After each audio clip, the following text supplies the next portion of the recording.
대한민국 대표팀이 충격적인 0대1 패배를 당했습니다. 공수 모든 국면에서 5단만 선택하며 최악의 졸전을 펼쳤습니다. 월드컵 여정에 명백한 적신호가 켜지게 된 것입니다. 그렇다면 오늘 남아공에게 패한 진짜 이유는 무엇이었을까요? 문제가 시작된 지점부터 살펴보겠습니다. 우선 오늘 남아공은 5-3-2와 4-3-3이 아닌 기존에 활용하던 4-2-3-1 형태를 꺼내들었습니다. 4-4의 블록으로 중앙을 막고 더블 피벗을 견제하기 위함이었을 겁니다.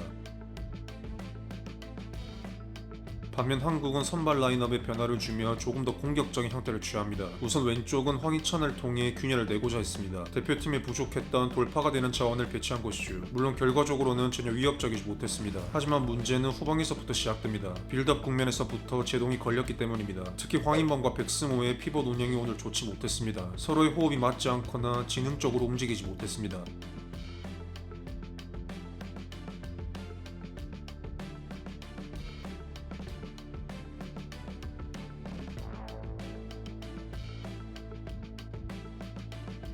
특히 백승호는 스스로 불리한 국면에 놓이면서 계속해서 강한 압력에 마주합니다. 예를 들어 투톱이 벌어졌을 때 피벗 지역에서 볼을 받을 기회가 생겼습니다. 이 기억에 패스를 받는 순간 충분히 돌아설 수 있는 장면입니다. 하지만 백패스를 선택하면서 빌드업 미스가 일어납니다. 돌아서는 용기가 없는 것처럼 보였습니다. 이는 조별리그에서도 계속 지적됐던 문제입니다. 다음은 피벗의 빌드업 기본을 지키지 못한 장면입니다. 프리뷰에서도 언급했듯 피벗은 압박하는 공격수의 속도에 맞춰 함께 내려가야 합니다. 돌아섰을 때 앞에 넓은 공간이 발생하기 때문입니다. 그러나 백승호는 이런 움직임을 찾아보기 힘들었습니다. 포목행이 압력을 가하는 속도에 맞춰 같이 내려가야 합니다. 그래야 빌드업에서 김민재를 보호하는 동시에 자신 앞에도 넓은 공간이 확보되기 때문입니다. 하지만 그런 장면이 나오지 않았습니다. 볼을 받는 순간부터 스스로 불리한 국면에 놓였고 패스 미스로 역습까지 허용하게 되었죠. 이는 교체 투입된 김진규와는 완전히 대비되는 모습입니다. 그는 오늘 볼 배급에 있어 훨씬 안정적이었습니다. 볼 운반으로 상대를 끌어당겨 포켓 공간으로 투입하거나 백승호와는 반대로 압박 속도에 맞춰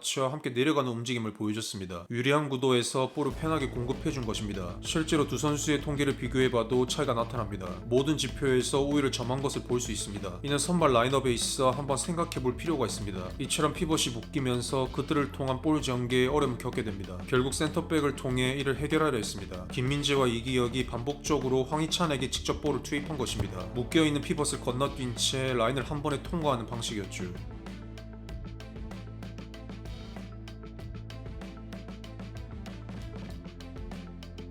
하지만 문제는 황희찬과 이태석이 왼쪽 균열을 전혀 내지 못했다는 점입니다. 황희찬은 풀백과 1대1 매치업에 계속해서 실패합니다. 바깥으로 밀려나면서 선호하는 구도가 나오지 않았죠. 오히려 볼을 탈취당하며 공격이 계속해서 막혔습니다. 여기에 이태석도 다르지 않았습니다. 침투에 성공하더라도 위협적인 크로스가 보이지 않았습니다. 5번의 크로스 중 하나도 성공하지 못하면서 막힌 왼쪽을 전혀 뚫어내지 못한 것입니다. 이처럼 왼쪽 공격이 정체되자 이강인이 일찍부터 후방 빌드업에 참여할 수밖에 없게 됩니다. 여기서 한국의 이상적인 세팅 구도는 명확합니다. 바로 이강인이 압박당하지 않는 상태에서 볼을 받는 것입니다. 이를 위해 주변 선수들의 움직임이 중요합니다. 이한범이 아폴리스를 유인하고 서령호가 미리 풀백을 묶어두는 것입니다. 이는 시톨레에게 딜레마를 유발할 수 있습니다. 이강인이 비어진 풀백 존을 활용할 때 어디까지 따라가야 하는지 고민이 생기기 때문입니다. 따라가지 않는다면 이강인에게 이상적인 공간을 내주게 됩니다. 반면 따라간다면 중원의 위험에 노출됩니다. 피벗이 단숨에 포켓 공간에 진입할 수 있기 때문이죠. 즉 한국은 이강인을 위한 세팅을 미리 설계할 필요가 있었습니다. 하지만 문제는 이런 구도가 거의 나오지 않았다는 점입니다. 우선 이한범이 아폴리스를 제대로 유인하지 못했습니다. 이강인이 볼을 받을 때 쉽게 2대2 국면에 묶여있게 된 것입니다. 또 다른 문제도 있었습니다. 아폴리스를 끌어당기더라도 애초에 좁혀 있어 넓어진 풀백 존을 활용하지 못하게 됩니다. 결국 전진 구도가 막히면서 볼을 계속 뒤로 돌리게 됐습니다.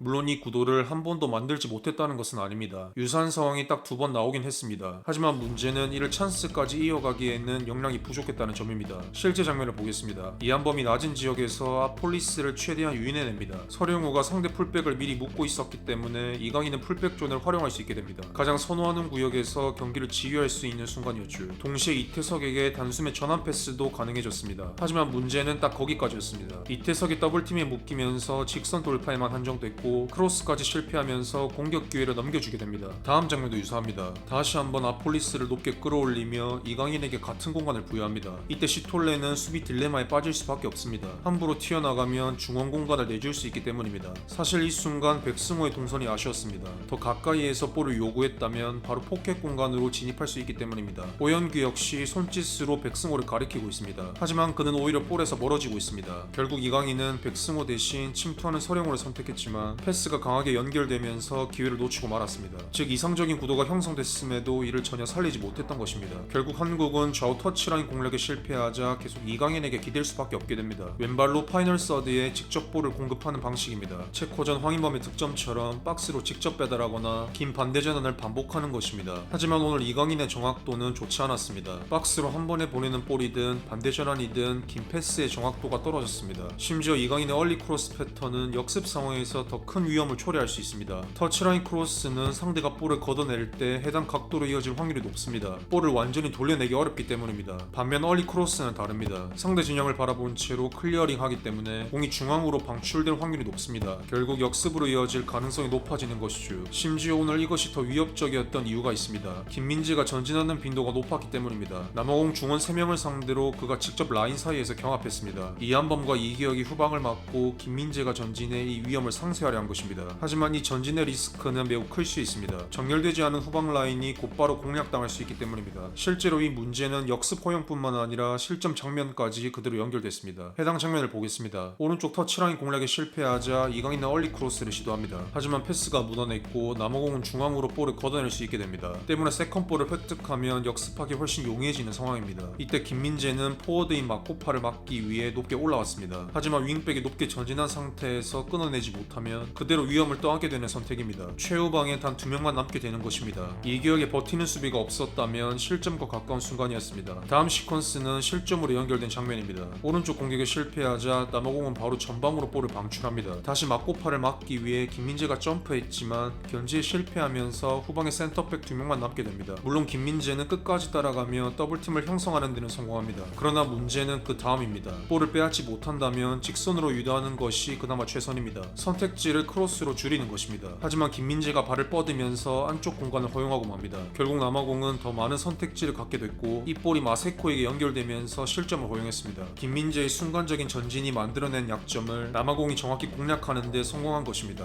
그렇다면 문제는 공격 국면과 수비 전환 시에만 있었을까요? 그렇지 않습니다. 수비 블록을 형성한 상황에서도 문제가 있습니다. 앞서 멕시콘전에서 손흥민 축으로 이루어진 5-2-3 압박의 견고함을 설명한 바 있습니다. 손흥민이 피벗을 수비 그림자에 가두면서 전방 압력을 유지했던 것입니다. 하지만 오늘은 이 규율이 많이 약해져 보였습니다. 오늘 수비 패턴 자체도 크게 다르지 않았습니다. 중원 열세를 상쇄하기 위해 오현규가 한 칸 내려갔고 윙포워드가 센터백을 압박하는 방식입니다. 볼이 측면으로 전달되면 윙백이 깊게 전진해 제어하는 구도였죠. 하지만 이 방식이 계속해서 작동되지는 못했습니다. 피벗 2명 중 1명이 반복적으로 풀리는 순간이 나왔기 때문입니다. 전방 압력을 유지하지 못한 것입니다. 특히 측면 압력이 약해지면서 볼이 방출될 수 있는 공간을 열어줬습니다. 남아공은 볼 전환에 계속해서 성공할 수 있었죠.